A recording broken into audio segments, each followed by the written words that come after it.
We also have looping control structures in programming languages. So a loop is a sequence of instructions that is continually repeated until a certain condition is reached. For example, we want to print hello world 3 times. One way to do this would be to write the print statement 3 times.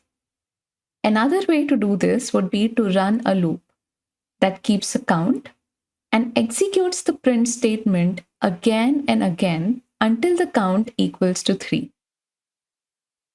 Let's see how this would work in terms of control flow. So if we start a program with the value of I equals to 1, and we start with a for loop that goes from the value of I equals to 1 to 3. We'll check if the value of I lies between 1 and 3. If so, we just print hello world. We then increase the value of I by 1, and in this case, the value of I becomes 2. We again go to our loop, we again check the condition, it's still true, and we print hello world again. We then again increase the value of I by 1, and this time the value of I becomes 3. We go back to our loop, check the condition again, the condition still holds true, we print hello world, we increase the value of I by 1, so the value of I becomes 4. We go back to our loop, and in this case, the condition that says I has to be between 1 and 3 fails. So in this case, we just simply end the program. And this is how loops work. We have printed hello world 3 times using a simple counter variable called I, and with a simple condition which made sure that I lied between 1 and 3. Let's see how the syntax for for loop looks like. So first we have the for keyword, then we have the initialization statement. So this initialization statement is optional and it executes before the for loop starts. It is mostly used in simple statements like variable declarations or increment or assignment statements. Then we have the condition statement. So the condition statement holds a Boolean expression which is evaluated at the starting of each iteration of the loop. So if the value of the conditional statement is true, then the loop will execute. Just like we had the condition where I had to be less than 4. Then we have the post statement, which is also optional and is executed after each iteration of the for loop. So after the post statement, the condition statement evaluates again. If the value of the conditional statement is false, then the loop ends. The post statement in a previous example was incrementing the value of I, which happened at the end of every loop. Now the for loop for our example would look something like this. We would start with our initialization statement, that is with initializing the value of I with 1. Then we would have a condition which made sure that the value of I was always less than and equal to 3. And after each loop, we wanted to increment the value of I by 1. And that's why we use the increment operator. And inside a for loop, we have a print statement that prints hello world. Let's see an example. So here we have written a for loop to print the squares of numbers from 1 to 5. So the loop here starts with I equals to 1. It goes till the value is less than equal to 5, and it increments the value of I in every iteration. In every iteration, we simply print the square, that's I into I.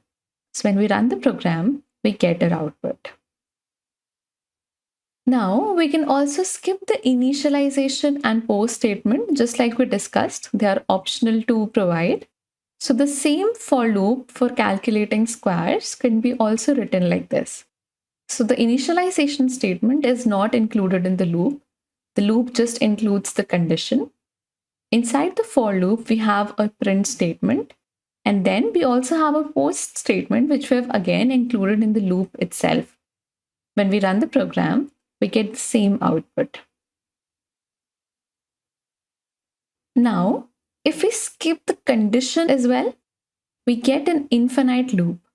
So an infinite loop is a looping construct that does not terminate the loop and executes the loop forever. So when we run this program, the program is not going to stop. So it will keep incrementing the value of sum, but not ever exiting the for loop. And hence the program is never going to end.